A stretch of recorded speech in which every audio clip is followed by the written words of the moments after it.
ஐநார் துணையில அடுத்து நடக்க போகுதுன்னு வாங்க பார்க்கலாம். சார், இந்த பொண்ணுக்கு எனக்கும் எந்த சம்மந்தமும் இல்லை சார் அப்படின்னு சொல்லி சோழன் சொல்லவும் இங்கே ஸ்வேதா திருன்னு முழிக்கவும், என்னடா என்னைய பார்த்ததும் பொய் சொல்கிறேன் அப்படின்னு சொல்லிட்டு பொண்ணோடைய சித்தப்பா கேட்கவும், சார் சத்தியமா சார் இந்த பொண்ணை கல்யாணம் பண்ணிக்கிற வந்தவன் ஓடி போயிட்டான் சார். என்னம்மா நீயே பார்த்துக்கிட்டு அமைதியாக இருக்க, அவர் பாட்டுக்கு நான் தான் உன்னை கல்யாணம் பண்ணிக்க வந்திருக்கேன்னு சொல்கிறாரு. சார் எனக்கு ஏற்கனவே கல்யாணம் ஆயிடுச்சு சார், நான் கார் ஓட்டிட்டு வந்த டிரைவர் சார், வேணா நம்பலைன்னா இந்த ஃபோனை பாருங்க சார் அப்படின்னு சொல்லிட்டு சோழன் ஸ்வேதாவை ரமேஷை ஃபோட்டோ எடுத்திருப்பாரு. அந்த ஃபோட்டோவை காமிக்கவும் அப்பதான் அவரு, என்ன ஸ்வேதா இவன் சொல்றது உண்மை அப்படின்னு சொல்லி பொண்ணோடைய சித்தப்பா கேட்கவும், ஆமா சித்தப்பா, அவன் என்னை கல்யாணம் பண்ணிக்கிறோன்னு தான் வந்தான், அவனை நம்பி தான் நான் வந்தேன். திடீர்னு என்னன்னா இப்படி உங்களை பார்த்ததும் தப்பிச்சும் முளைச்சோன்னு ஓடிட்டான், இவனை நம்பியா நான் வந்தேன் அப்படின்னு சொல்லிட்டு ஸ்வேதா அழுக்கவும், நான் தான் உங்ககிட்ட படிச்சு சொன்னேன்ல ஸ்வேதா, இந்த மாதிரி காதல் ஈதெல்லாம் போகாத, உனக்கு உங்க அப்பாவும் நானும் சேர்ந்து எப்படிப்பட்ட மாப்பிள்ளையை தேர்ந்தெடுத்திருக்கோம், நீ என்னன்னா இப்படி காலேஜ் படிக்கையில இவனை கூட்டிட்டு வந்திருக்க பாரு, என்னைய பார்த்ததுமே தப்புச்ச பொழைச்சன்னு ஓடிட்டான், இவெல்லாம் எப்படி உன்னை காலம்பெல்லாம் வச்சு குடும்பம் நடத்த போறான் அப்படின்னு சொல்லிட்டு பொண்ணுடைய சித்தப்பா கேட்கவும், சித்தப்பா தப்பு தான் சித்தப்பா, நான் பண்ணது ரொம்ப தப்பு தான் சித்தப்பா அப்படின்னு சொல்லிட்டு இங்க ஸ்வேதா அவங்க சித்தப்பா கிட்ட பேசிக்கிட்டு இருக்காங்க. அப்பதான் சோழனுக்கு அனிஸ் கிட்ட இருந்து போன் வருது.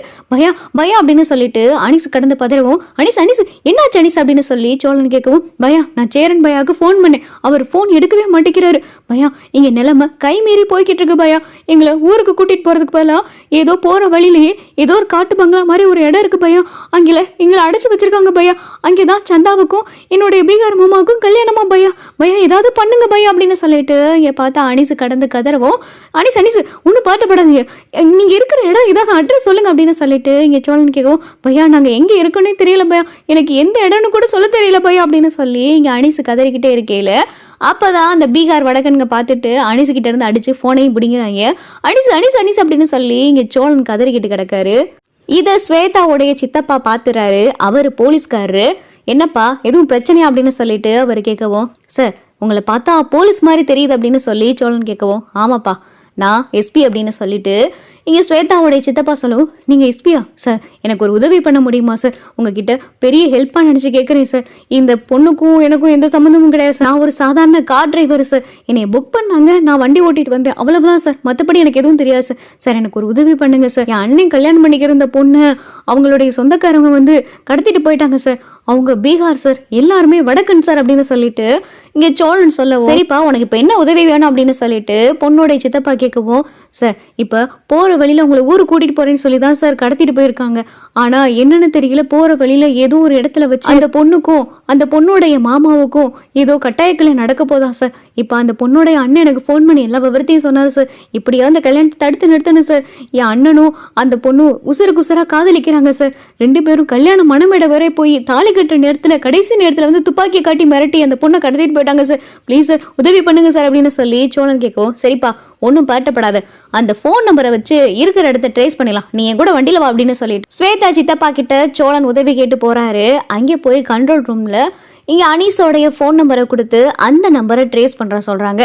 அந்த நம்பரை ட்ரேஸ் பண்ணையில், என்னப்பா இது ஏதோ பீகார் போகிற வழியை காட்டுது அப்படின்னு சொல்லிட்டு இங்கே போலீஸ் சொல்லவும், சார் எந்த இடம்னு கரெக்டாக எக்ஸாக்டாக தெரியுமா அப்படின்னு சொல்லி இங்கே சோழன் கேட்கவும், கரெக்டான இடம்லாம் தெரிஞ்சிருச்சுப்பா, பீகார் போகிற வழியில் ஒரு காட்டுப்பகுதி மாதிரி காட்டுது, ஈஸியாக கண்டுபிடிச்சிடலாம், அங்கே நமக்கு தெரிஞ்ச ஆள்லாம் இருக்காங்க அப்படின்னு சொல்லிட்டு ஸ்வேதாவுடைய சித்தப்பா சொல்லவும், சார் ரொம்ப நன்றி சார் அப்படின்னு சொல்லி சோழன் சொல்லவும், உடனே பார்த்தா இங்கே ஸ்வேதாவுடைய சித்தப்பா அவங்களுக்கு தெரிஞ்ச ஆட்களுக்கெல்லாம் ஃபோன் பண்ணி இந்த மாதிரி ஒரு இடத்துல கட்டாய கல்யாணம் நடக்குது, ஒரு பொண்ணை கடத்திட்டு போயிருக்காங்க அப்படின்னு சொல்லிட்டு அவர் எல்லா விவரத்தையும் சொல்லவும் அங்கே இருக்கிற போலீஸ் பார்த்தா அந்த இடத்துக்கு வந்துடுறாங்க. சரியா சந்தா கழுத்தில் இங்கே வடக்கன் மாமா கல்யாணம் பண்ண போறாரு, தாலி கட்ட போகிற சரியான நேரத்தில் அங்கே போலீஸ் வந்துடுறாங்க. போலீஸை பார்த்ததுமே இங்கே வடக்கன்லாம் தப்புச்சான் பொழைச்சான்னு ஓடவும் இங்கே பீகார் மாமா மட்டும் சந்தாவுடைய கையை பிடிச்சு நின்றுட்டு கையில் துப்பாக்கி வச்சு மிரட்டவும், டேய் இப்போ துப்பாக்கியை மட்டும் கீழே போடலை உன்னை இதே இடத்துல என்கவுண்டர் பண்ணிடுவோம் அப்படின்னு சொல்லிட்டு போலீஸ் எல்லாம் மிரட்டவும் பீகார் மாமாவுக்கு என்ன பண்ணுறதுன்னு தெரியல, திருன்னு முழிச்சுக்கிட்டு இருக்கையில போலீஸ் பார்த்தா பீகார் மாமாவையும் பிடிச்சிடறாங்க. பீகார் மாமாவை அரெஸ்ட்டும் பண்ணிடுறாங்க. ஏமா மாமா அப்படின்னு சொல்லிட்டு போலீஸ் கூப்பிடவும் இங்கே அனிசு சந்தா போலீஸ் பீகார் மாமா எல்லாத்தையும் போலீஸ் கூட்டிட்டு வந்துடுறாங்க. ஜீப்ல பீகார் மாமாவை அரெஸ்ட் பண்ணி கூட்டிட்டும் போயிடறாங்க. ஏப்பா அந்த பொண்ணை கண்டுபிடிச்சாச்சுப்பா, கண்டுபிடிச்சு அந்த வடக்கன்கள் எல்லாம் கைதும் பண்ணியாச்சு, இப்போ அந்த பொண்ணு சென்னை நோக்கி வந்துகிட்டு இருக்கு அப்படின்னு சொல்லிட்டு இங்கே ஸ்வேதாவுடைய சித்தப்பா சொல்லவும், சார் ரொம்ப நன்றி சார் அப்படின்னு சொல்லி சோழன் சொல்லவும், இதுக்கு எதுக்குப்பா நன்றி, சொல்லப்போனா இது என்னுடைய கடமை, இப்படி ஒரு கம்ப்ளைண்ட் வந்திருக்கு, அந்த கம்ப்ளைண்ட்டை நீ என்கிட்ட சொல்லியிருக்க, அவ்வளவுதான். இது உதவின்னு கூட கிடையாது, இது என்னுடைய கடமை அப்படின்னு சொல்லி ஸ்வேதாவுடைய சித்தப்பா சொல்லவும், ரொம்ப நன்றி சார் அப்படின்னு சொல்லி சோழன் சொல்லிக்கிட்டு இருக்காரு. நைட் ஆக போது சோழன் வரவே இல்லை. என்னப்பா சோழன் இன்னும் காணோம் அப்படின்னு சொல்லி சேரன் கேட்டுக்கிட்டு இருக்க. தெரியலனே, காலையில ஏதோ ஒரு சவாரின்னு சொல்லி தான் போனாரு, இன்னும் ஆளை காணோம் அப்படின்னு சொல்லி நிலா சொல்லிக்கிட்டு இருக்கையில காரு சத்தம் கேட்குது. பா சோழன் வந்துட்டான் போல அப்படின்னு சொல்லி சேரன் சொல்லவும், இங்கே கார்ல இருந்து பார்த்தா சோழன் இறங்குறாரு. சந்தா கீழே இறங்குங்க அப்படின்னு சொல்லிட்டு சோழன் சொல்லவும், சந்தா அனீஸு கூடவே ஸ்வேதாவுடைய சித்தப்பா 3 பேர் இறங்குறாங்க. இங்கே பார்த்தா சந்தா சேரனை பார்த்ததுமே ஓடியாந்து கட்டி பிடிச்சி கதறி அழுகுறாங்க. சேரனுக்கு இது கனவா நனவான்னு கூட தெரியல. சேரன் அப்படியே திகச்சு போய் நிற்கிறாரு. சந்தா அப்படின்னு சொல்லிட்டு சேரன் அப்படியே பதட்டத்தோட சந்தாவை பார்த்து அழுகிறாரு. என்ன சந்தா எப்படி வந்து அப்படின்னு சொல்லிட்டு இங்கே சேரன் கேட்கவும், அப்போதான் சந்தா சோழனை கை காட்டுறாங்க.